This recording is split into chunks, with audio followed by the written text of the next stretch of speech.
Steve James. Are you ready? I'm ready. I have a lot of paper around me. You know, when you do a 5-part docu-series, you force me to do a lot of homework. This isn't a normal type of Q&A where I can just, sleepwalk through it. I need to properly prepare myself so I can seem semi-smart and aware. But Well, you have a lot of books behind you, so you already look pretty smart to me. None of them read, but impressive.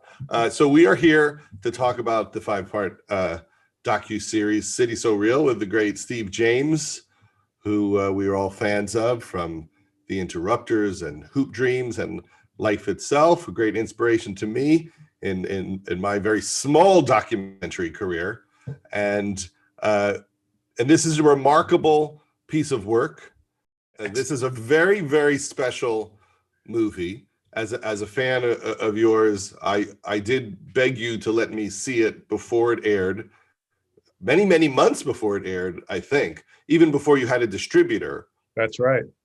And I put it on, and it pulled me in a way that was very rare. It's something that at the beginning you're not sure what you're headed into, and before you know it, you're just so invested, and then it's so deeply moving because it is about community and all of our divisions and our politics and corruption and our common humanity. To talk about how this project began. So thank you for that. It began probably, 15 years ago. I'd been in Chicago for a long time. And I just thought, God, it would be great to do a kind of portrait of the city. I'd seen a film many years earlier when I was in school by Chris Marker called La Jolie Maya, which was a portrait of Paris that really hit me and made me in some ways want to be a documentary filmmaker. It was one of the films that had an influence on me in that way. So I don't know, 15 years ago, I just thought, God, I'd love to do a portrait of Chicago. I've been here long enough. I feel like I have a sense of this place because at that point I'd been here about 20 years. But I was looking for the right time to do it. And when the mayoral election rolled around a couple of years ago, which promised to be the most sort of wide open in memory, that coupled with the fact that I knew that the Laquan McDonald trial was going to happen, the trial of the police officer that killed Laquan McDonald, I just thought, well, maybe now's the time to do it. And so we went out there and we just started shooting. And I mean, we got support from Participant Media to make the series. At that time, it was just going to be a standalone film, but because of all the shooting and all the craziness and everything that happened, it just kind of mushroomed into this bigger homework assignment for you. And yeah, exactly. Because the core idea, I guess, is 21 people running for mayor. And that's a lot of people. That's a lot of people to follow. I'm editing a movie right now which has about 12 main characters, and I don't know what to do. It's to try to pace out getting to know them and having those moments and sharing the wealth of the stories. It's very, very difficult. Did you know when you started that this was a miniseries? No, really. I mean, given my proclivities for long films, it wasn't a surprise. But at first I thought I was making, a 2-hour movie. I kept saying, no, it'll be a 2-hour movie. It'll be a 2-hour movie. And then, while we were filming, myself and my collaborators like Zach Piper, who's my producer and did sound on it, I kept thinking, man, I don't know how we do this in film, but we kind of tabled it until we got into editing. And then we started cutting it together, myself and my co-editor, David Simpson. We started cutting it together, and I threw out 100 scenes to begin with to not even edit. Like I looked through our logs and I went, okay, no, we're not going to edit that. And there were still about 100 things to edit.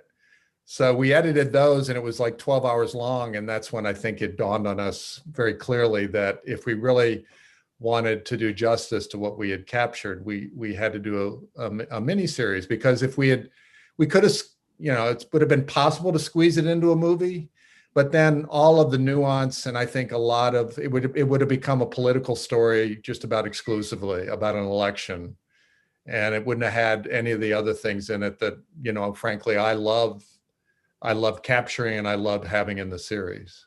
I think you've just made the argument for all of my overlong comedies.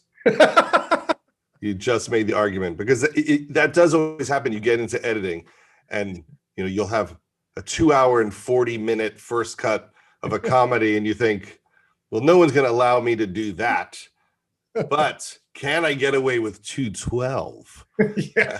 And I always talk to people and say, what do you think of that? And some people are like, no, don't do it. And then some people say, well, if people are invested and they care about your characters and you have a good story, then your length in a way is saying that these people are worthy of your time. That's right. Those scenes in the barbershops, they're really remarkable, and they're so telling, and in a lot of ways really heartbreaking to see those divisions and the pain and the insensitivity. Talk a little bit about those sequences, for example. Yeah. Well, and just to echo something you were saying before the question, it's like, I've always been a fan of long films, even narrative films, because I feel like when a long film really works, it's more, I don't want it to end. I get down towards the end, I'm like, I'm not ready for this to end. Whereas, when films are shorter and they kind of do it by the painting by dots approach, then they seem long. But with those barbershop scenes, it was like, the impulse to go into the black barbershop on the South Side was because there had been a guy, it's in the series, whose name was Harith Augustus, who had been killed by the police in an interaction, and people were very angry about it. And he worked at that barbershop. And so I shot around that, and that's in the series. But then I waited a month or so, and I thought, after the dust has settled with all that, it would be great to just go back to that barbershop and find out who this guy was, that he was more than just a symbol of police misconduct and violence, but like, who is this guy? And so that was the idea when I went in there. But the funny thing was they did talk about him for a while, and we filmed that. But then this guy wandered in, this postal worker wandered in, who'd never been to the barber shop and looked like he hadn't had a haircut in a while.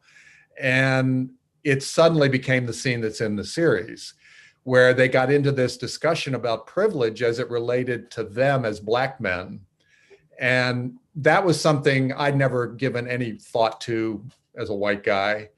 And they were having this incredible conversation, and it was just so engaged and so animated, and so enlightening and sad, and it had everything going on in it.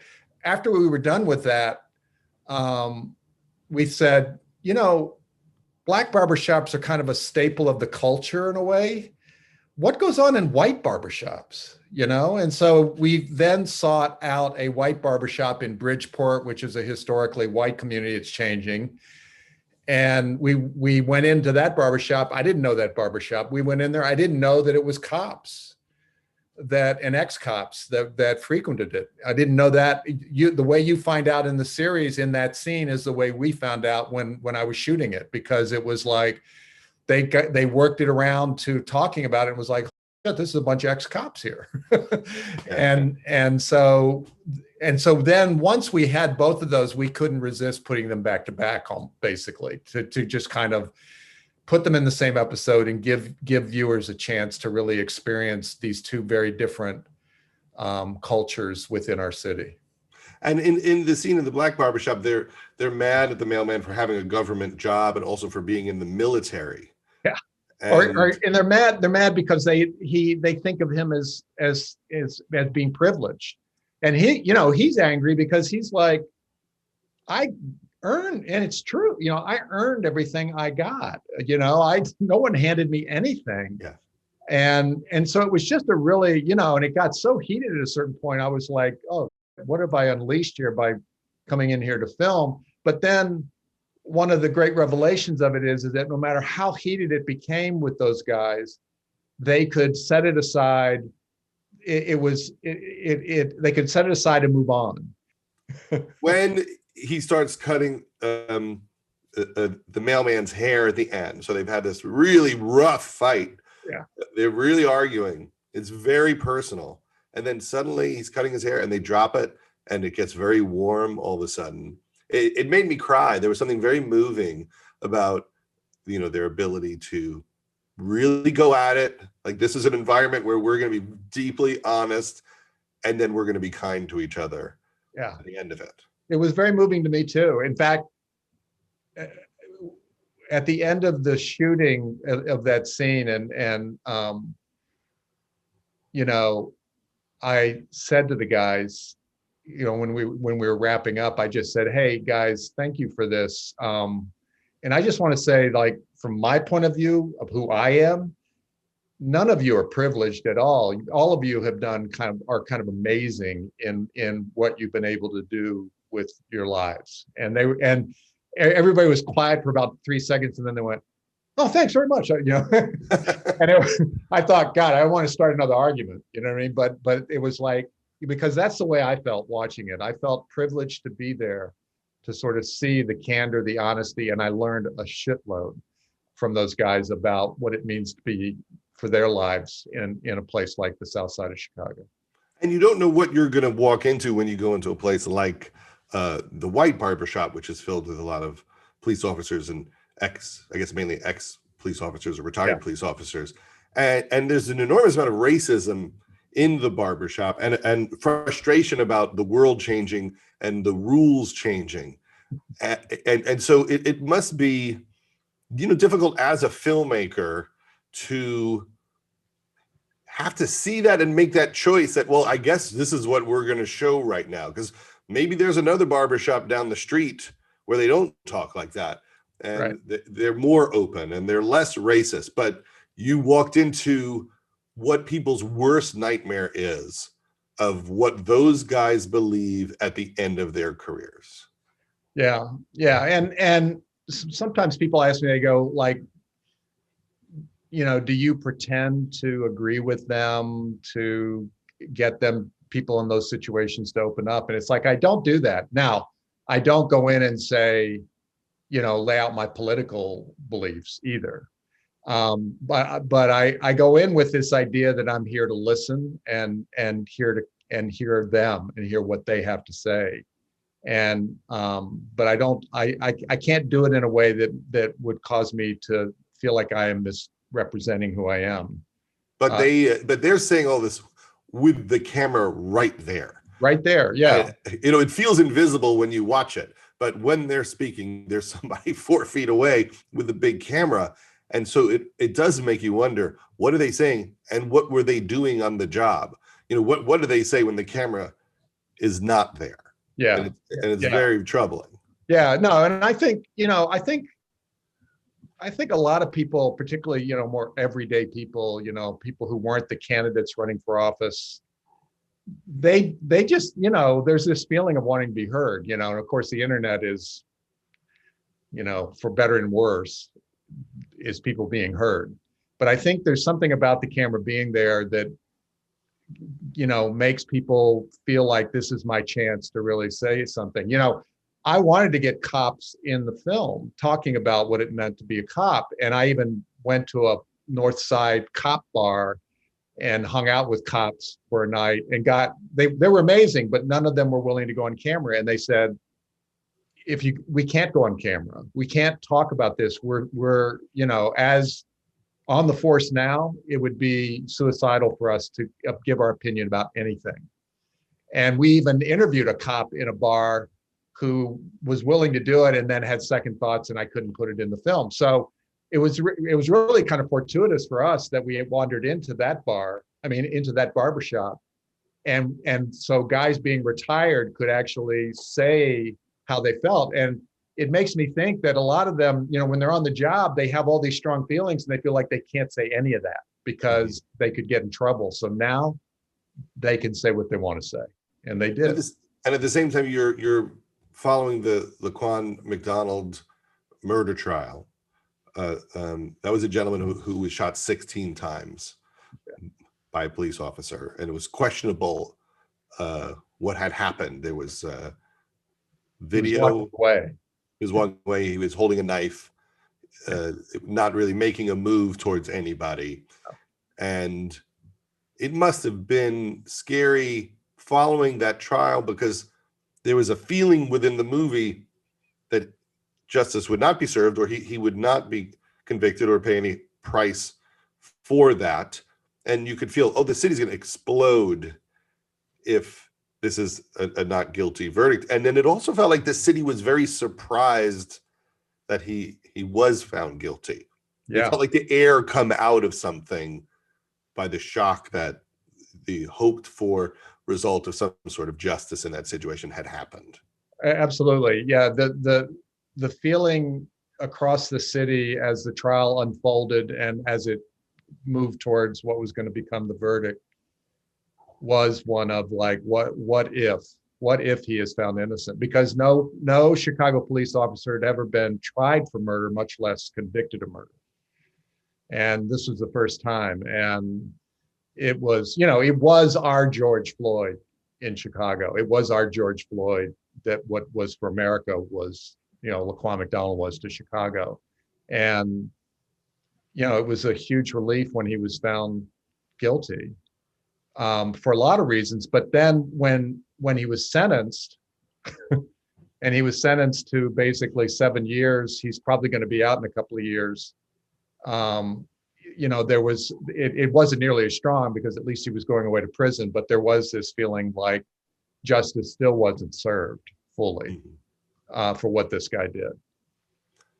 And so much of the film became about race. Is that what you expected when this started? Yeah, I a lot of the work I've done over the years has tried to deal with race, going all the way back to Hoop Dreams. And living in Chicago, it was so, Chicago has been called the most segregated big city in America. I don't know if that's true or not. Yeah, I knew there was no escaping race if you're going to do anything that's a portrait of this city. And so, but I didn't want it to just be about race. I wanted it also to get into things like gentrification and where is the money spent and who gets development and who doesn't get development, and also just be about the everyday lives of people, So, I didn't want it to just be a referendum on race in Chicago, but there's no way it could not be that and be an honest portrait of this place. And at the same time, in the movie, we see Lori Lightfoot seem to rise and be elected the mayor of Chicago, which really becomes something powerful to watch in the 5th episode. So there's so much hope, and you see her as someone who's fighting for civil rights and trying to do the right thing and do the right thing for her communities. And then you jump to an additional 5th episode shot during the pandemic after George Floyd, and you see how difficult that job is, and how when you can't solve the problems of that city, you're very quickly vilified. And suddenly she's in a position of power and they're marching to her house. Yes. She's got the police blocking her house because there's a lot of people trying to knock on her door. Exactly. I mean, when we thought we had finished the series with the first 4 episodes originally, right? When you saw it, it was done as 4 episodes with her becoming mayor. And at the end of the 4th episode, we wanted to, we wanted you to feel this uplift of the fact that this woman had come from nowhere with no political background, gay, lesbian, Black woman, first Black, woman mayor of Chicago, much less gay mayor of Chicago, and think, wow, look at what's possible, right?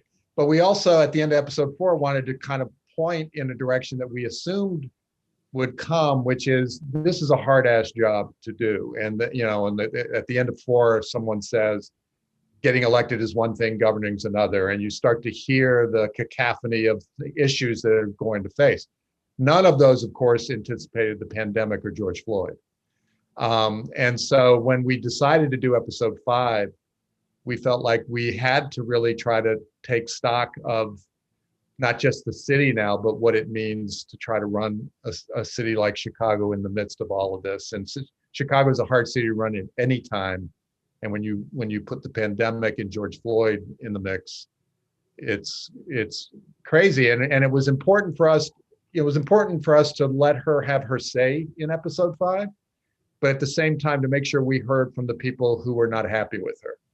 And you do. And I felt like it was a tricky balancing act, because right now Lori Lightfoot is not beloved at all by the progressives of this city. And it really shows you, I think, the limits of identity politics, at least as it plays out in this city. Because, I would say 10, 12 years ago, someone with her background and who she is, she would have been given more latitude to try and get things right. And she's made a lot of mistakes. Yeah.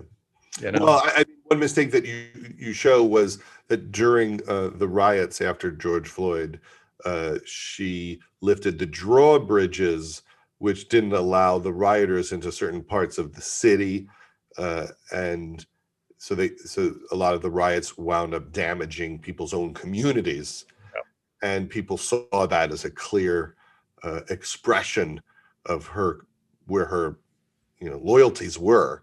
I mean, obviously, we've never been in that position when a city is going on fire and you're trying to contain it in some way. So I don't know if we can truly judge exactly what her intentions were and what that was about, but certainly the interpretation was that couldn't have been a starker demonstration that you didn't take care of us. Yeah.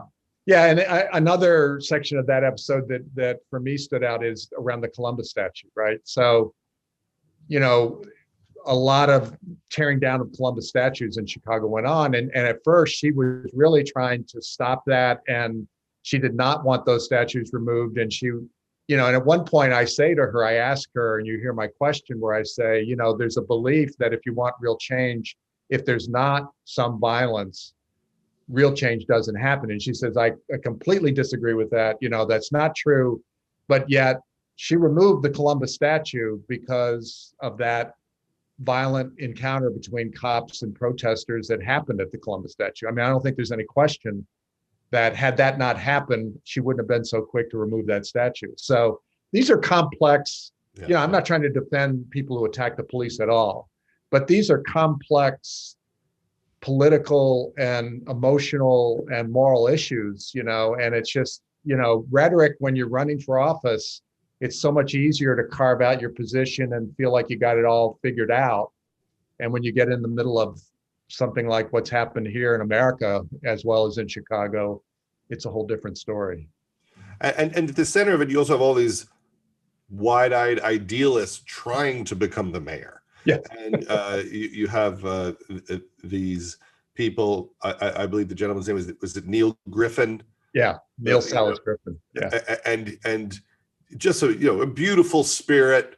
He's really in it for the right reasons, and he's trying to be positive. He talks a lot about gratitude, but at the same time, he's thrown into a corrupt process that's so insane. I mean, it's out of the movie Brazil or something, where every signature is challenged, and it's really even hard to understand this system, which is so old and useless at this point. And they're all berating each other and insulting each other, trying to knock each other out of being on the ballot. But yet there are those people who they try and they really want to help the city and do what it takes to be a part of this system, which is so weird. And it makes you understand why Chicago is such a mess, because you think, well, if this is how getting people elected works, I probably don't even know all of the ways that Chicago is a disaster and just how it's set up politically. Yeah. No, I mean, Neil, you're exactly. I mean, Neil really was. I mean, I hope Neil runs for mayor again someday. And because he does have a tremendous amount to offer, but he was ground up in the petition process and spit out. And, this is a guy that came in last, and yet they went after him to try to get him thrown off the ballot. Willie Wilson did. And, it's sort of like, why? I mean, why kneel? And then at a certain point, Willie decided he didn't want to do it anymore, I think for two reasons. One, political, it would look good if he withdrew his challenge. So it'd be good for him politically. And two, I think they actually started to feel bad about how they were treating this really super nice, earnest guy. He really was someone that was not going to be in a bad mood no matter what happened. And also in a way that seemed very real. Yeah. Some people are like that and they seem crazy. Yes. Right? Like they're positive, but it doesn't feel sane. He just seemed like a really wonderful person and a really smart person. And I love that at the end of the fifth episode, you see that, he's now investing and has an amazing job. And it made you feel like, well, something works in the world because things were working out for him. Yeah. I hope he's investing well. Yeah. And he just helps people. And yes. And the other thing he says, though, in episode 5, which I really liked, is it's kind of like the last thing you hear from him, is he says something to the effect of, things have got to change. And if they don't change, you take it.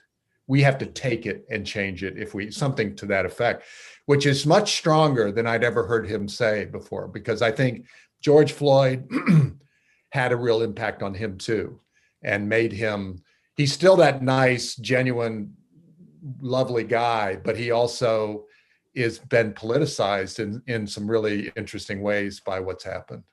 Well, you also have this woman, and she's at a protest, and they show this police officer punch her in the mouth and knock her teeth out. Yeah, miracle. Which made me wonder if they ever found out who that police officer was and if he was ever held accountable. But then you have this really wonderful interview with her.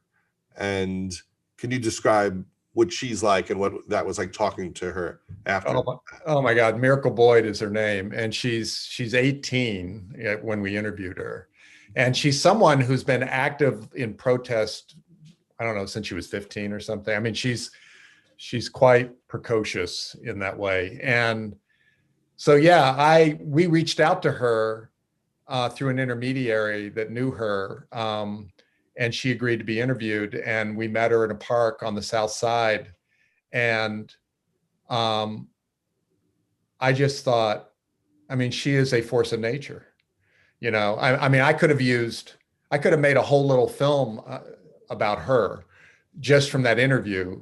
I talked to her for about an hour and a half, and, she was one of those people that you could use an hour of it easy. So it was hard picking what we were going to use, but she's just, it's people like her that actually give me the most hope about, the future of this country, because I look at some of these young folks who are so engaged and so smart and so wise about the way the world works at such a young age. I was a complete idiot at that age, that it gives me hope that these folks are really, they're not going to roll over and just take what's given them anymore. And she's one of those people. I thought another interesting scene was, the white, it's like two white families watching the debates. Yes. And seeing what their concerns are. And they're talking about, schools and private schools.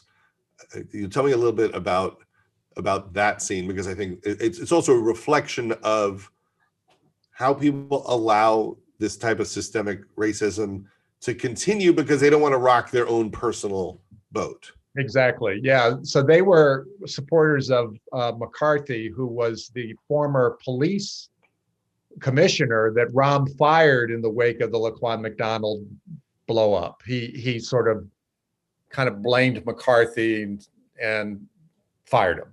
So McCarthy was running with a vendetta too against Rahm before Rahm dropped out. But those were his supporters. And so my son actually shot that scene. My son did a lot of filming on this series, and he he went to that home while I and Zach, we went to the debate itself and filmed in and around the debate that they were watching. And I got a I got a text from Jackson, my son, as we were wrapping out of our shoot, because it took place in Bridgeport. And Jackson's a guy of few words. He just put Bridgeport. Wow. Oh, no. That was his assessment. And then he filled me in on it, when I called him. And he told me about it. And he said, this guy, and you see it in the series. At one point, people said, you're being filmed. And the guy was like, yeah, I don't care. And that was important to put in that scene, because a lot of times people who are that candid and saying things that many people like me and you would find very difficult, you think, oh, they've somehow been tricked into it or hoodwinked into it or whatever, or it's fancy editing to make them seem one way. And it's like, no, that's who that guy was. And I think what I love about it is that it was an unvarnished look at people who really don't want to have anything to do with Chicago public schools. They want to send their kids to private schools. The racism is so strong there. And then yet at the end, when the moderator in the debate asks McCarthy, who they are big supporters of, who he would want to be mayor if he couldn't be mayor, he says Amara Enya, who is a Black woman who they have been trashing during the debate. And then suddenly they're like, oh, well, she's smart. Amara's smart. Yeah. Or some awareness of the camera at that point. Yeah, maybe. But it's what I noticed also is a lack of empathy and compassion from a lot of the white people in the film. So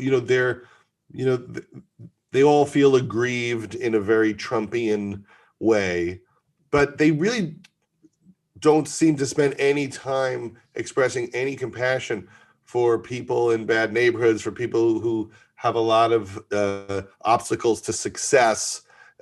You don't feel that their heart is open. They seem like they're a callous. Yeah, or just disconnected. Like when we went to interview the people up in Oz Park about the Laquan McDonald trial, which for Black Chicago was like our OJ trial too. It was like very hugely, everyone was paying attention. And there were, and to be fair, there were a lot of white people paying attention too, progressives. And, it wasn't just all white people are clueless, but it was amazing in that park to encounter so many people for whom they weren't following the trial at all. And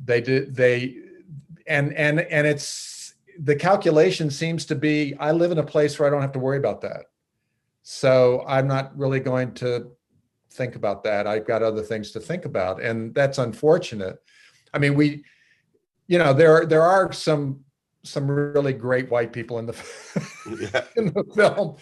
Tim Tutton, who runs the bar and is fighting the Lincoln Yards, is a great progressive voice in this city. Or Sue Garza, the South Side alderman that you meet in episode 5, where they're bringing this scrapyard down. These are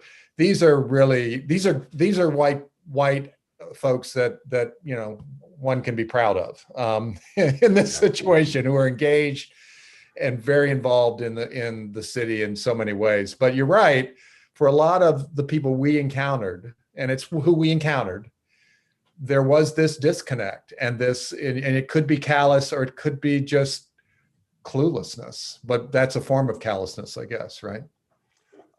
Yeah, I mean, it really felt to me, I would say, like a closed heart, a choice to not pay attention. And I always think that for most people, they don't like looking at pain, right? It hurts to look at pain, and a lot of people just feel like, I got my own problems and my own things to deal with, and I can't deal with your thing, and it's just easier to shut down. But if you do that for your whole life, and if your job is to be compassionate to those people, if you are a police officer, then it seems scary, because then you understand why someone will shoot 16 times. And obviously there's a terrible problem with training of police officers all around the country where that is something that in how they are told to respond to dangerous situations is not off the table. Yeah. And I know we're in the country debating that right now. Can we change rules of engagement and how officers are held accountable for their actions? And it seems like with a lot of things in this country, like gun control, people run out the clock and then you don't see those changes happen.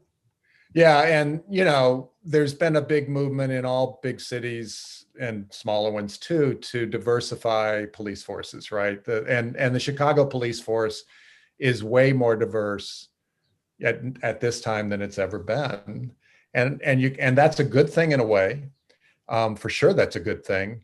But you know, you see at one point, it's in episode 1 where this Black woman activist is engaged with a Black police sergeant in the streets in a very tense environment, and she's basically saying to him, you know, when you don't have that uniform on, if you come into the wrong place, even though you're a cop, you're going to be in danger. Mm-hmm. You know, because you don't have the uniform on, because you're a Black man. And I think she makes a great point. And one of the things that's happened just recently, really, in Chicago is that they have the head of the police union in Chicago is a white guy who's been written up like 30 times for misbehavior. He's a terrible human being, but he was voted to be the head of the union largely by white police officers. And the Black police officers of Chicago are starting to speak up and say, he does not represent us. That's not who we want to be our union representative. And they're even threatening to form their own union subset of the Chicago Police Union, which I take as progress. Yes, that would not have happened before without the world crying out that police officers should want strong ethical leadership. Yeah. And this idea that we hide all of our mistakes and problems and take care of everyone so no one is held accountable is just so wrong. Yeah. And the other person in the movie that had a bunch of powerful scenes was the Lyft driver. Yeah. Because she has, she's wearing this outfit in the car, like a Care Bear outfit, and she seems very happy. And then on a dime, she tells this terrible story of racism in the car, and starts crying. And it happens so quickly. It's really visceral and painful to watch. But then you interview her again a year later after George Floyd, and she has another terrible story. So you check in on her a year later, and she has a story about driving into a neighborhood and not knowing what's going on, and suddenly a man starts attacking her car because of her race, and the cop put her in handcuffs while trying to figure out what happened. Yeah, because he cut his hand, he broke her window, her side window, and then trying to get into her car, he cut his hand. So when the cops showed up, they saw him bleeding because he went back to get a bat and people stopped him from that. And the cops showed up and saw him bleeding. And so they proceeded to arrest Tracy, the Lyft driver, immediately. And she's like, whoa, whoa, whoa, whoa, whoa. I'm the victim. And they're like, well, he's bleeding. Mm. And that's, police work for you, I guess. But it's like, no, Tracy was amazing because the first time we met her, the first scene that you see her in, we were just getting a Lyft ride. We tended, when we were shooting downtown, to travel by Lyft or Uber around from place to place because it's, we didn't want to go back and get our cars and all that business. And so she was giving us a ride, and she saw the camera, and she said, "What are you guys doing?" And I said, "Well, we're doing this, series, and it's focusing on the election." And she goes, "Oh, I love Amar Enya. I love Amar." And so she was so bubbly and wonderful. I was like, "Well, hold on. Do you mind if I get in the front seat and just you tell me about Amar and what you think?" And she was like, "Oh, okay." And so that's the scene. She starts out talking about Amar and how much she loves Amar. And then, like you said, it just turns as she remembers this thing that happened to her earlier that day. And this racist encounter that was very scary for her. And I think that it all kind of started innocently. And I even asked her, I say, so what's the deal with this Care Bear outfit, you got on? Because I was just tickled by the fact that she was dressed that way. And it just somehow led to her unburdening herself about what had happened to her. And those are the moments you live for when you make documentaries, right? I mean, you live for those things that are totally unexpected, that you couldn't possibly have anticipated, and where people share something that you wouldn't expect they would, that is so profoundly moving or insightful. I mean, those are that's why I do what I do, to hope for those moments every now and again. Well, I mean, you've captured so many of them, and that's the really remarkable thing about the movie, is how many really moving, indelible moments that are in it. Yeah. Well, I could talk to you for 100 hours, so I guess one is enough for today. Not for me, because like our movies, I want this to be longer. Well, for the record, I don't find your comedies long. They're the right length for me. Well, as I always say, you could watch one of my movies or 7 episodes of Queen's Gambit, whatever you need, whatever satisfies you. But I really thought this was a brilliant docu-series, and I implore everybody to see it, to tell people about it. It's really moving and powerful and heartbreaking and funny. And I have to say, at the end of it, I had a thought, which was, when you read Buddhism, it's all about that. When you look directly at suffering, it cracks open your heart and it makes you care about other people more. And I really felt that as I watched it, that ultimately experiencing this, it just wakes up your own compassion and empathy for other people. God, well, that means so much coming from you, Judd. I appreciate it, because I know you've been very supportive of Cartemquin and our films for a number of years now. So thank you, and thanks for doing this. It's been great talking to you. Thank you.